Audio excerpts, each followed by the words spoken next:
Hey everyone, we're back for who knows what episode of season 3. Kim has been pushing to do this PNAS sort of photometry focused ultrasound paper we've been working on for probably 3 or 4 years now. So excited for this one. Yeah, I'm pretty excited too. So you just got this published a couple of weeks ago, isn't that right? Yep, just a few weeks ago.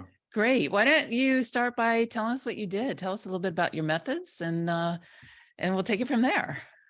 Sure. So brief background, you and I have talked about this many times, but there's always been this sort of need to go deep into the brain and to figure out what different cell types are doing. And conventional methods, you can look at the cortex, with these cell type viral labeling strategies, but going deeper in the brain, really, one of the main methods people use is something called photometry. So I'll just walk you guys through that.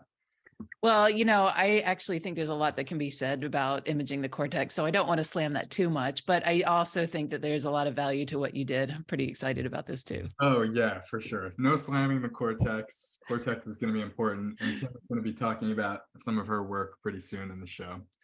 But however, if you do want to go deep into the brain, how do you do it? And the method that people have been using forever, I take no credit to any of this, is to have an optical fiber implanted deep into the brain, and to use typically something like a virus or a dye to essentially track when neurons are active. And you can do that a bunch of ways.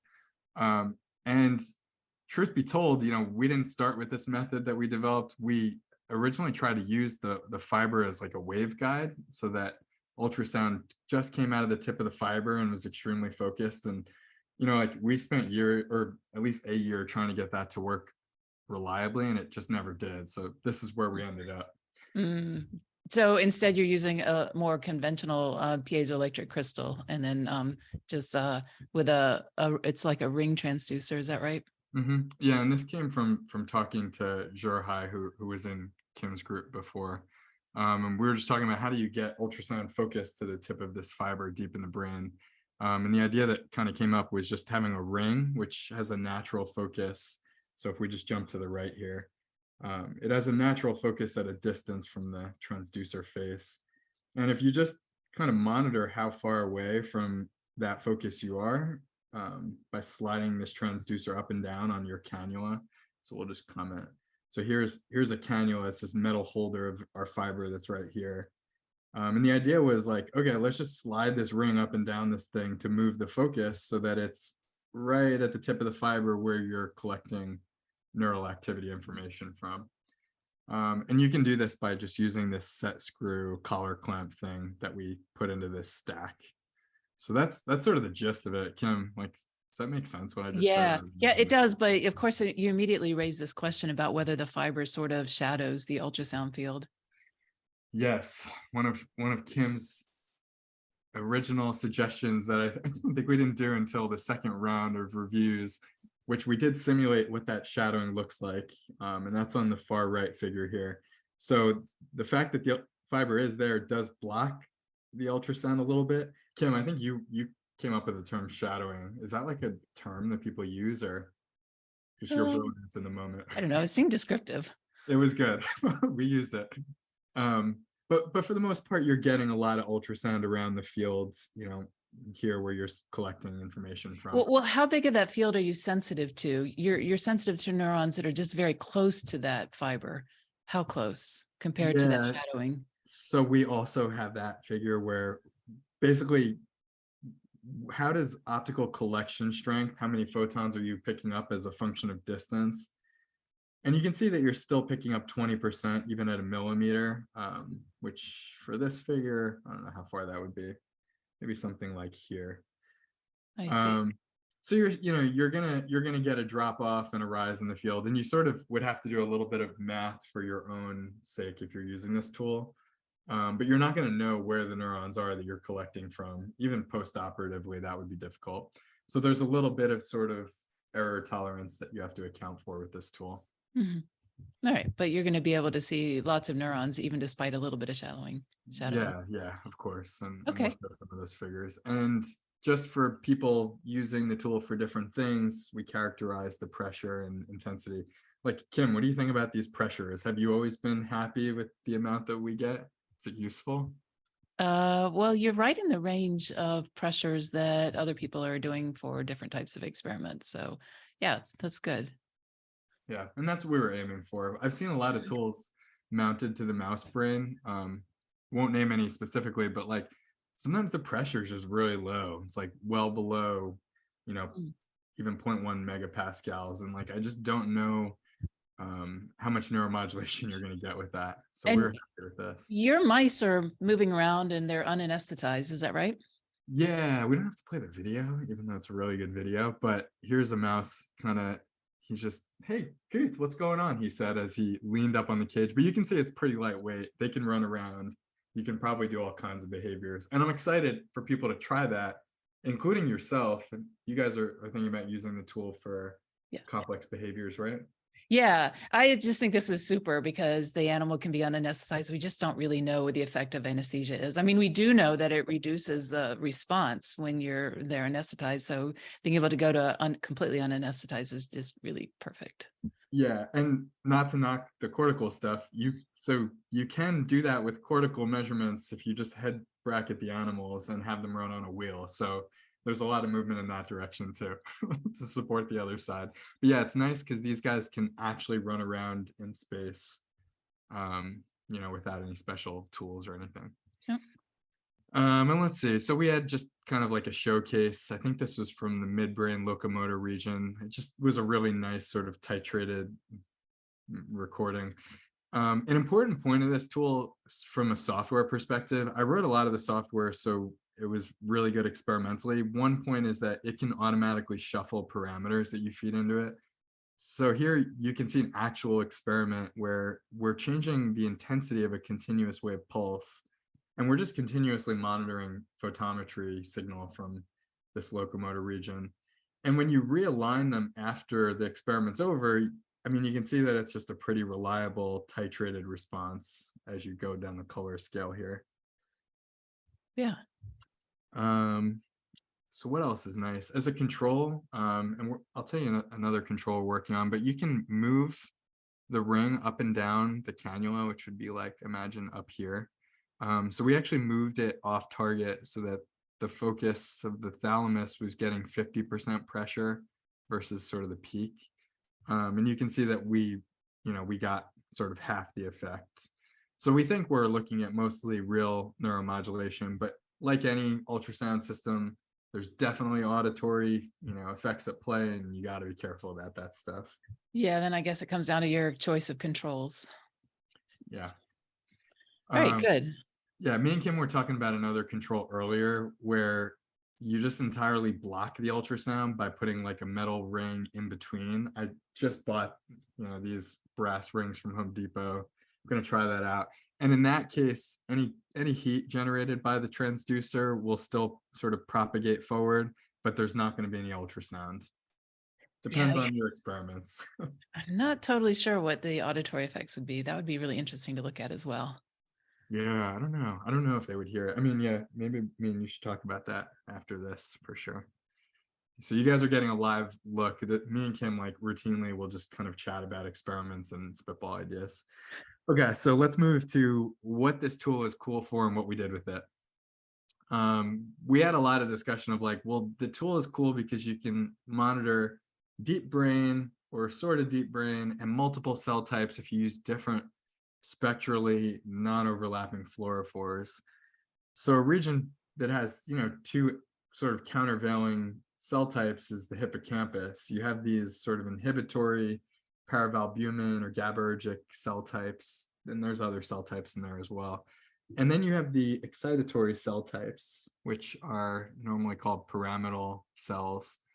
And we were able to label these with different viruses. So if we just flash two different excitation wavelengths, we can collect two different signals.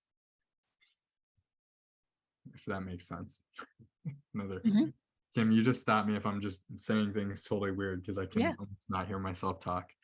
Okay, so the first, and again, this paper was more just like collecting a bunch of interesting findings, and we don't follow up too deeply on any one of them, but hopefully we will later or somebody else can. The first cool thing we found was that the cell types had sort of different sensitivities. So in blue here, you have your excitatory cell types. And what we're doing is a continuous wave, 200 millisecond pulse, and we're simply increasing the pressure. And you can see that at the low pressures, you're starting to get this excitation and even this sort of refractory drop in excitatory neuron activity, where you don't really see that in your inhibitory neurons. It sort of faintly comes through here. In fact, you don't really get any fast response at all in the inhibitory neurons until you get to these higher pressures shown to the far right here. You know, you say that, but I'm just struggling to agree with you because I mean, it almost seems to me like you do see a little bit of a response right here compared to this one. And then, but maybe if you go to the figure on the right, you can tell us how you quantitated this. Yeah, this was a little like hand wavy, and I just kind of did it as a sense of feel, but you could see, like, we would both agree there's sort of like a fast peak happening here and a slow peak. Mhm. And I don't have any way of like quantitatively saying that there's these two peaks, but if we just go and quantify those two time points, you can see, so the slow one, this sort of second response that pops up, it sort of dose response responds in these inhibitory neurons, whereas in your excitatory neurons, if anything, there's like this sort of non-monotonic suppression of activity. So this sort of refractory dip that we talked about here, which is pretty obvious when you're just looking at the data. Yeah, but in discussions before, you were trying to, or the impression I got from you was that that dip that you see there is where the inhibitory neurons are sort of shutting down the excitatory neurons. And so for me, that sort of makes some sense there, that as the inhibitory neurons are coming up right here, that you're going to get that dip, which is sort of increasing down here. Oh, that's interesting. Did I say that? I think that kind of sounds pretty convincing. And that comes up definitely in the next figure, but yeah, that's possible. Although I Mm. suppose if that were, I guess, so here's where you get your peak sort of inhibitory effect. And that's also where you arguably get the most dip in the excitatory neurons. So yeah, there's definitely the possibility to what you're saying there. Mm. Yeah. Oh, okay, so there's something else that comes to mind as well, and that is that when I was talking to you and other people, there was sort of the sense that the inhibitory neurons are potentially more sensitive to ultrasound than the excitatory neurons. But like maybe they respond at a lower threshold, but I'm not sure I see that in your data, or this data maybe is arguing something the opposite, where if you look at the fast part right here, that the inhibitory neurons seem like there's no change, whereas there's potentially a little change here in the excitatory. But maybe I'm just trying to see something that is where there's like very small differences and trying to see something that's not really there. Yeah, we made that argument in the paper based on sort of a longer aggregate response to repetitive pulses, which we'll bring up in a second. But you're right, if you're just looking at a continuous wave, that argument is really like not substantiated by this figure at all. I mean, in fact, like to your point, these excitatory neurons seem to respond much better. So maybe we should put the caveat of like when we tell people inhibitory neurons respond a little more robustly, it might be when you hit them with a lot of ultrasound or repetitive pulses. We can come back to this. Let's actually jump to that figure to talk about your point now. Mm. So we expanded a little bit to show a different set of parameters and even different brain regions and different cell types in those brain regions. So A is the same one you were just looking at, it's the hippocampus. B is the ventral tegmental area, where we have GABAergic neurons labeled by VGAT and dopaminergic neurons labeled by tyrosine hydroxylase. So again, we're imaging them at the same time. And I think the point you're making about these inhibitory neurons came up mostly from like this and a few other brain regions that I'm not going to talk about, but the GABAergic neurons were really robustly responding to this 900 hertz, 20% duty cycle train that we ran for 5 seconds. And the same thing could be said for our paravalbumin inhibitory neurons in the hippocampus. And here with this longer pulse train, what was cool is that we started to see this really robust suppression in excitatory neuron activity. So I think that this is kind of the figure set where we started to think, okay, inhibitory neurons are really, robustly responding to all kinds of parameters. I don't know, like, did you agree, or is it just we need to make the distinction? Yeah, no, that was true. But there was this part here in figure A where it seems like the inhibitory neurons are responding very nicely here, and the excitatory neurons start to respond, and then they kind of get shut down by the inhibitory neurons. Am I understanding it correctly? Yeah, that's one hypothesis, and it certainly looks that way because they're really reaching in this little initial peak. But as soon as these inhibitory neurons sort of get some steam, these guys drop off. Mhm. Actually, it was funny. I had a lot of conversations with Mikhail Shapiro, and he was like a huge advocate for doing these really nice sort of dread experiments. So those are designer drugs where you can shut off individual cell types. And the idea was that if we go and shut off these inhibitory neurons, would we flip this response to be entirely up? And I never did it because it was just a hard experiment and I just couldn't find the time. But I think it would be awesome if somebody did. It would, but in some sense, that's what you did in C, which you haven't talked about yet. So maybe. Yeah, okay. Do you want to talk about this one? Because Oh, you bring these we up a lot. No, I mean, I like your interpretation of it too. Because you've seen similar things in the cortex, which you're welcome to talk Yeah. about. So tell us about C, and then I'll tell you what we saw in Okay. the cortex. Okay, so C is like artificially sort of doing what Kim, was asking about above, where like here you have these inhibitory neurons, but like what if we got rid of them entirely? Okay. If we go to another brain region, like here's the centromedial thalamus, there just are no local inhibitory neurons in this brain region. So it's not like you're shutting them off, they just aren't there. But the excitatory neurons, may have functionally similar sort of intrinsic properties like the hippocampus. That's a debate to be had. They're probably not that similar, but whatever. So we don't have any inhibitory neurons, and the same exact protocol now dramatically sort of rides up these cells, and they're very active in response to this 900 hertz protocol.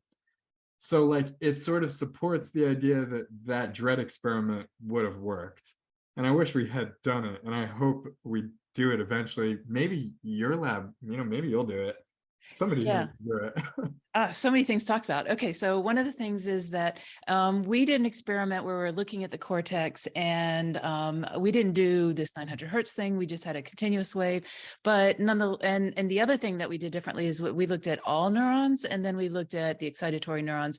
And with all neurons, we see a big increase. Now I'm just going to draw on your drawing, like something that looks like that. And then with the excitatory neurons, we see something that's very similar to this. So in many ways, it was very, very similar, and which was very cool for me to see your drawing, to see that it could be very, very similar, even though like in some ways the preps were very different.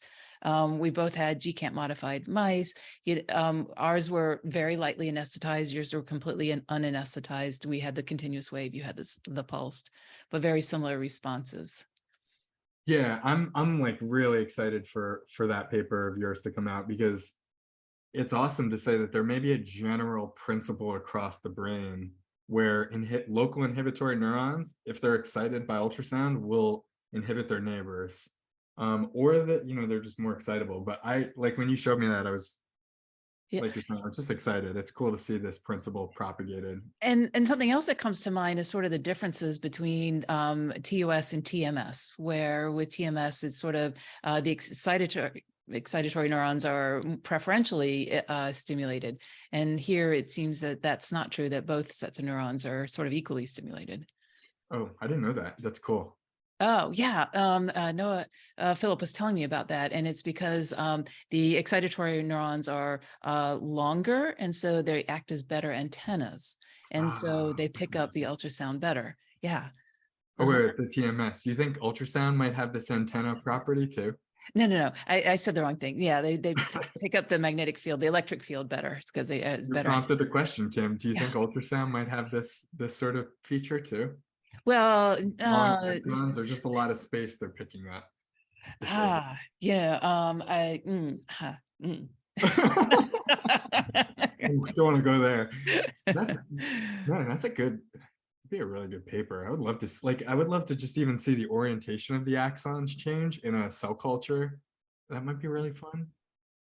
Yeah, but I just don't know if the response to ultrasound is orientation dependent in any way. If it just has to do with sort of the Well, pressure fields, or maybe the compression or expansion of neurons, it's not clear that the direction of the ultrasound matters. what do you think about this, Kim? Imagine, we're getting a little off track, but I want to do this anyway. Imagine the axons are kind of like this, or another set of axons that are kind of like this. If you hit these with ultrasound, the radiation force should kind of like almost put a bend in them. Whereas if the waves came in parallel, then you might be like kind of stretching or elongating these. So they're different, right? Like the biological impact is different. So it There might. is so much for us to figure out here. Okay, so, and these are cell types across the brain, and they're cell types maybe partially described by their orientation and their functional connectivity. So the tools that Kim and I are working on are important for this kind of thing. And if you want to answer these questions, you got to go out and build these things and cite our papers. So is there a different part of the hippocampus that the neurons would be sort of in a different kind of orientation? Ooh, Kim, fun question. Yes, so the hippocampus kind of like wraps around the brain and kind of ends up like this. And I'm not a super hippocampus expert. Our collaborators, Yvonne Soltez and Jordan Farrell were. But anyway, as they sort of come out to these further regions, the tracks definitely probably change orientation and extend. And there's sort of different subregions like the CA3, CA1, they are all along here. So I bet even just implanting the fiber along the tracks might give you some really curious differences. Ah, I hope somebody interesting. does that. Yeah. Because if the ultrasound comes down from above, is potentially you could target it to different orientations. Yeah, Cool. that's cool, All Kim. right. So Good Keith, thought. what about this figure 2 versus figure 3? So yeah, that one versus the other one. So your parameters were different. Here you have a much bigger response in the excitatory neurons, but you still see that big dip in the excitatory neurons out here that you were sort of attributing to the effect of the inhibitory neurons. So are these similar or are these different? I'm a little confused by that. God, I don't know. I mean, you're saying like this kind of bump or this whole refractory inhibition period, like are these two related? No. So what I'm saying is that if that's caused by the inhibitory neurons sort of shutting it down, that's the same effect we were seeing in figure 3. But, and so in that way, you might say, well, it's very similar, even though our protocols are different. But what is different here from figure 3 is that it seems like you have better signal or bigger response in the sort of the fast response from the excitatory neurons. Oh yeah. Okay. So really great points. That's why it's awesome that I know you read this a bunch of times. So you're asking all the banger questions. But point 4 is like our delta F here. If we scroll down and just sort of line it up in our mind's eye, you can see that like this peak here is probably only like half of this, like 0.25. And let's just scroll back up and compare. This is a pretty big response. This is almost like a value of like 2 from top to bottom.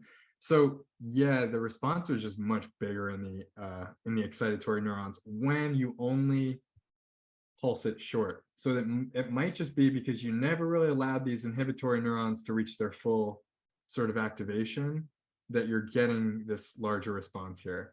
But I don't know, that's a little bit of hand waving. But That definitely related, like you're definitely seeing some of that inhibition here, just probably not as much. And you're definitely seeing more of this excitatory peak here. I think. Wow. It just makes me think that, this is so complex, like even little differences in the timing could have a big effect, and that we really need to explore this parameter space a little bit more. It's I don't mean to say that, you didn't do a good job. I'm No, just saying no, there's a no. lot to look at. Well, I was laughing because me and Kim were like ironically debating how much of an impact spacing pulses out and repeating them might have. And now Kim's coming around and like, yeah, even subtle differences. Like effectively, Kim, what we're doing here is like if you take this one, so this is 200 milliseconds of total focus ultrasound delivery, right? But here we're doing 20% duty cycle for 5 seconds. I mean, yeah, it's more, but it's like they're pretty similar, right? You're just like delivering a little bit more power. Um, yeah, maybe it is like 5 times more, isn't it? Mm. Okay, yeah, there's a lot to be to study. So if you're getting into this field, you might need techniques that allow you to easily step in and easily assess lots and lots of parameters. And the tools that Kim and I are developing for mice, they're easy to do that. So we want a lot of people to explore a lot of parameter space. And we have a paper we're working on together now that does a really deep dive on this that we're excited to share with you guys down the line. Keith, here's a question. And we were talking about this before. And so with your mice that are not anesthetized, you don't have to worry about, anesthesia wearing off or anything like that. So you could actually just do lots and lots of experiments where you do one parameter and then wait some time and then another parameter, wait some time, et cetera, and do lots of experiments and then gather lots of data. But my question for you is, how long do you have to wait between stimulations before, in order to assume that those are independent measurements? How long do you have to wait? Yeah, there's never going to be a like concrete answer to point to for this question, which is an amazing question. But like Kim, I think we would agree, you probably just wait for what you consider your biological and mechanical effects to return to baseline. So like for instance, if you're looking at this figure here, you might sort of draw this out as far as you can. And around here, we're sort of returning somewhere near baseline. Maybe wait a little bit longer than that. Like, I don't know. What if your effects last an hour? Do you wait an hour or do you just do you use a new baseline that's lower? Like, there's never going to be a clear answer, but I think kind of Well, I ballpark. mean, there is some data in non-human primates that says that the effect can last for 20 minutes or more. So how long do you need to wait? Yeah, I don't know. Here we waited between these more dense parameters. We only waited 3 minutes, but sometimes we may have been accruing an effect every trial to trial. So to correct as best we could for that, we re-baselined each time. We just said, how did it change relative to where you started? So I think we did an okay job, but we probably, if we had infinite resources and we could wait 24 hours and the mouse doesn't change and things were perfect, we would do that. But because we can't, we just sort of have to live Yeah. with these Yeah. imperfections. But Kim, you're totally right. Well, so here's another question for you. If you looked at your baselines and then the next set of baselines and then the next set, and then asked yourself, like, is there a difference between the baselines? Like you consider the next set of baselines as your next data, right? And look at the changes there. Would you see anything, or would that be a way of looking at it and thinking about it? Yeah, it was I like almost really wanted to include sections about this, but it was a little bit unpredictable. So some mice, I mean, just randomly, spontaneously, whatever you want to call it, like they'll go in and out of sort of sleep and wake states, and the baseline just changes. And we couldn't reliably see any effect that accrued over time, using these variations in parameters and such. So we just sort of chalked it up to rebaselining. But I mean, when you do your experiments in cortical anesthetized preps, how long do you wait if you do a single pulse? Same question. Same question back at you. Well, How long do looking at you your wait? data, I'm thinking maybe, I don't know if we waited long enough. So yeah. Neither of us waited long enough, but I think it kind of just raises the question, like it's sort of like you have to do the experiment and then you figure out how to do the experiment. like the reviewers who did a fantastic job, and thank you if you're watching this, probably not, but they were asking like, how did you come up with 3 minutes or 30 seconds? And we just kind of like, when we were doing the experiments and we had done so many that we didn't want to go redo them just to fix this thing. We're like, we kind of learned how long it would take to approximately come back to baseline, which wasn't always the same because we changed the parameters, and we just looked for something that seemed to work and we reported it. And I think most people will probably end up doing that. But the interpretation, should be sort of considering these things. Hmm. Okay, Keith, we have talked about only a couple Yeah. figures, and I know you have more, so why don't we move on? Before we do the fun thing, which I don't think we ever statistically pointed this out, but I always pointed out to people, to our point of inhibitory neurons blocking activity of excitatory neurons, you can kind of see that effect here.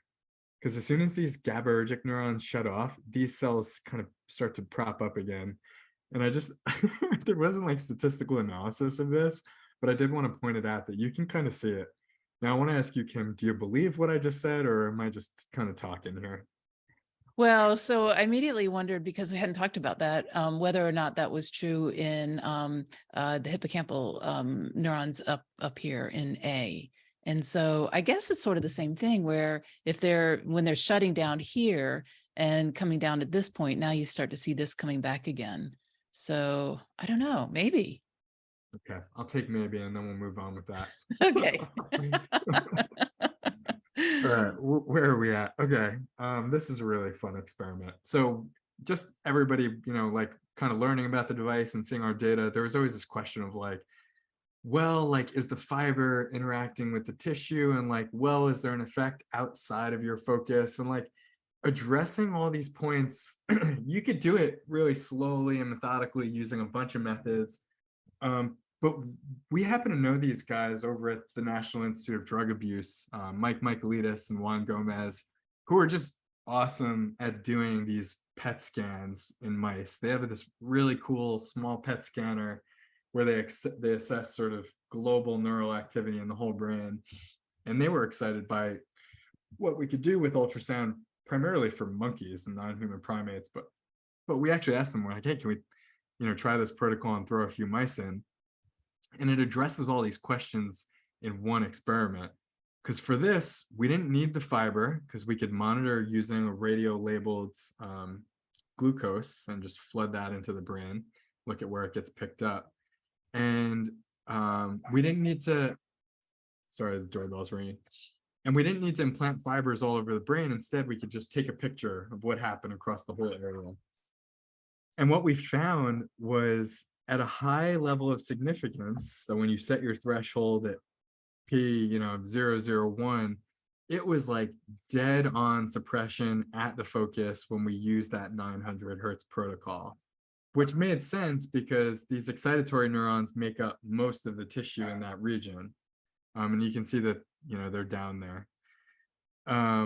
So wait, wow, I'm so confused, because you have stimulation of both inhibitory and excitatory neurons. Why does that give you an overall decrease in FDG PET emission? It's a decrease in metabolism, but you've excited or stimulated both sets of neurons. Yeah, so yeah, you can imagine that your effect is going to be weighted by the number of cells. And if we just drew a picture of how many inhibitory neurons are, actually, let's draw excitatory in green here. Your excitatory neurons, let's say, make up this much, and your inhibitory neurons make up about 10% of the total tissue.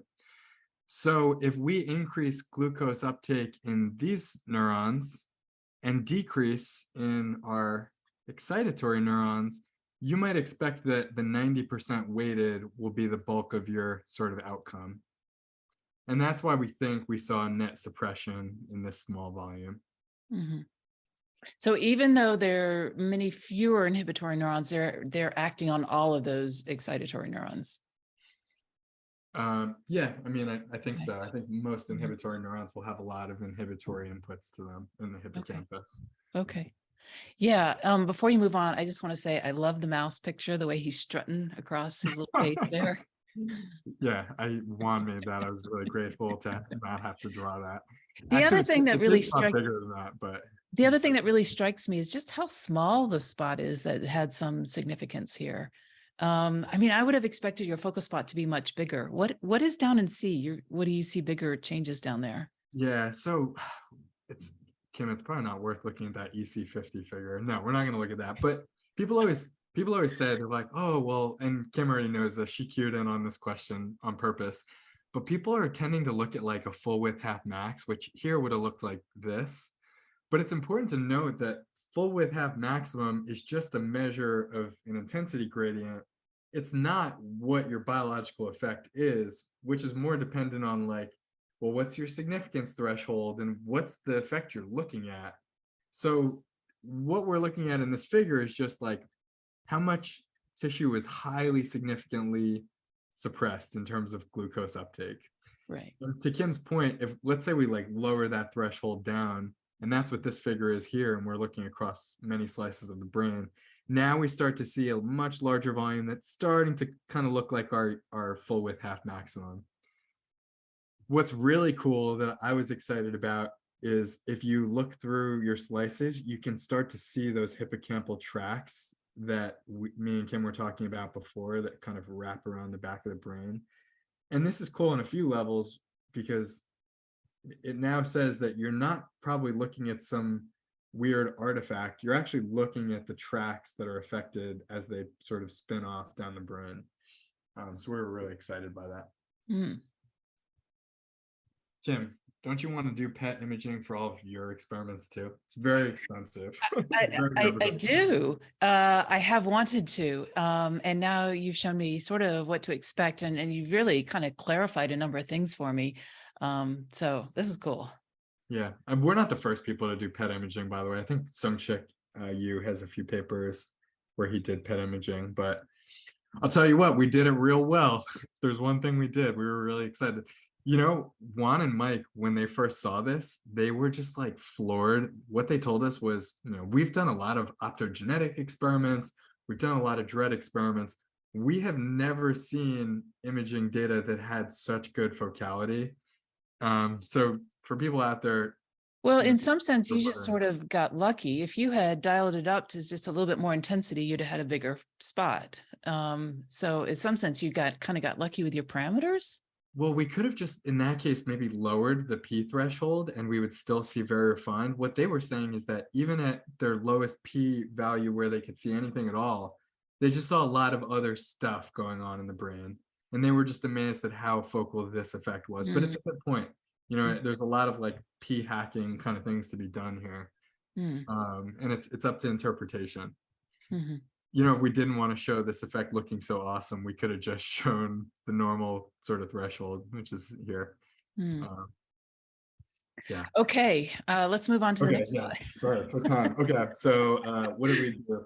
We needed to show that there was something, you know, that could be done therapeutically with this device. And we had worked with Yvonne Saltez and Jordan Farrell previously on a lot of things related to the vagus nerve, and we told them about this device, and they were like, oh, it'd be really cool to test that with epilepsy, because they had done some previous studies where interrupting, you know, either side of the hippocampal network by inhibiting excitatory neurons or exciting inhibitory neurons, which we happen to do both of with ultrasound, you know, they could interrupt these epileptiforms in a chronic epilepsy model. So, okay, let me just walk you through the experiment really quick. What we did was inject kainate acid into the hippocampus, and this causes sort of a lot of traumatic cell death and pruning to excitatory neurons. And, you know, almost immediately and chronically afterwards, you get these like epileptic events that just spontaneously occur in these mice. And most people agree it's a pretty good model of epilepsy for probably debates that are well beyond my knowledge base, but I'll just say people tend to think of this as a really nice model of epilepsy. And we just took our 900 hertz 5-second protocol, and while we were monitoring these epileptic events in freely behaving animals, we would just kind of not randomly, but we would deliver this sequence every 3 minutes, you know, for an hour or so, and we would just align all of these events that occurred in each animal. And in this middle plot here, a bunch of little dots, and every dot is essentially in epileptiform, kind of like these shown here. And on the y-axis is sort of the amplitude, and on the x-axis is time, according to exactly when these things here would occur. Making a mess on the screen here. And to boil it down pretty simply, you could suppress these events pretty potently in every animal we looked at, and it lasted beyond sort of when the stimulation happened, which mimicked the time scale pretty well of what we saw with photometry. So I'll just scroll back up really quick. You can see that the inhibition of these excitatory neurons lasts beyond this 5 seconds and probably propagates out for, you know, 15, 20 seconds or so. So if we go back down here, you can see beyond this 5 seconds that we get a similar time scale. Keith, did you apply the ultrasound on the other side of the brain from the seizure? Yeah, we did. And this is interesting because when we applied the ultrasound to the damaged side of the brain, the effects were not as robust, which was curious. And we didn't we didn't include that data because we didn't have enough of it. But our sort of self-rationalization was because the network is so strong between these, and because contralateral stimulations are known to attenuate seizure or epilepsy, in humans therapeutically, but also in the mouse model, that this was probably a good way to go about it anyway. I mean, Kim, like, what do you think? I actually think it's kind of cool that it didn't work as well on this side, because it also points away from the idea that it's some sort of auditory related thing, because you'd imagine you'd have similar auditory effects, if you just put it on the contralateral side. Probably should have included that data, but we didn't. Anyway, it's interesting. Yeah. Cool.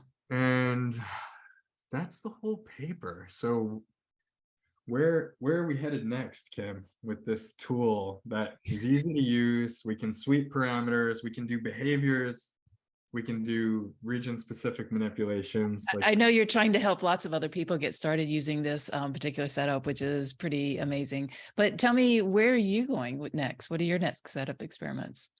Or maybe you've already done them and you're writing it up. What are you doing next?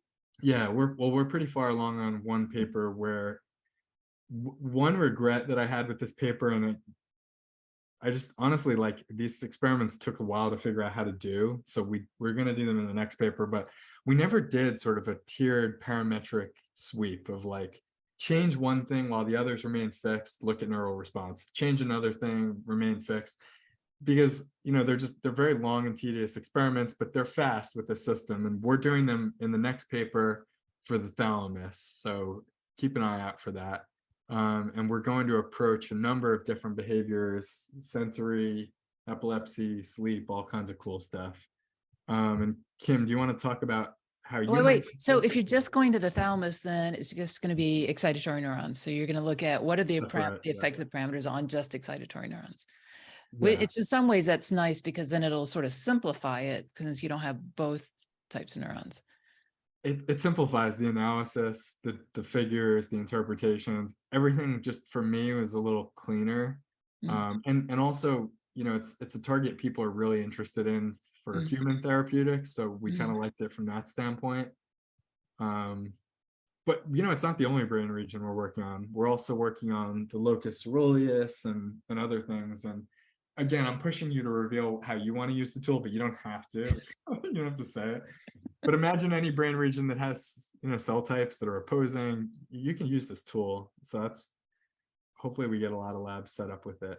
Yeah, that's awesome. I'm hoping people comment on if we get good views on this presentation. Like, anyone who's watching, please comment questions on how to use the tool, interpretations. Hey Keith, can you send me code? Yeah, we can send you whatever. We can help you get set up. Reach out to us. Yeah, that's great. All right, Keith, this has been really helpful to me. Really great. Thank you so much. Yeah, looking forward to doing your recent scientific reports paper in our next lecture to put you on the spot. All right, sounds good. Keith, you didn't talk about what's the name you gave for the method? So to credit Jordan Farrell, we came up with fiber photometry coupled focus ultrasound system, or FOCUS, which I like, but I was a little disappointed because there are so many acronyms for focus with focus ultrasound. And so that one is gets a little bit of spotlight here. Juan Gomez, he had that one, he came up with UFO, which was ultrasound integrated photometry. And a lot of people love that. And a lot of people hated it. Which one do you like better? Well, just to be clear, this is sort of a subset of transcranial ultrasound stimulation, or TUS. Uh-huh. But it is kind of cute, called Focus.